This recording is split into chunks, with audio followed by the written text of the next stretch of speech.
সাল 1643, 4 জানুয়ারি।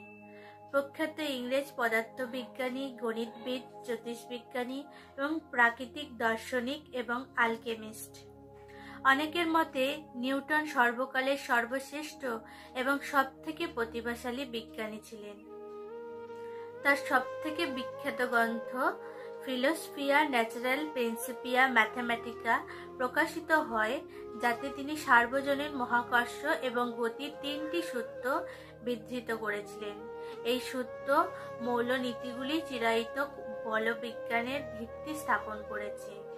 তার গবেষণার ফলে উদ্ভূত এই চিরায়ত বলবিজ্ঞান পরবর্তী 3 দশক জুড়ে বিজ্ঞান চিন্তাধারার জগতে এক একক আধিপত্য বিস্তার করে রয়েছে।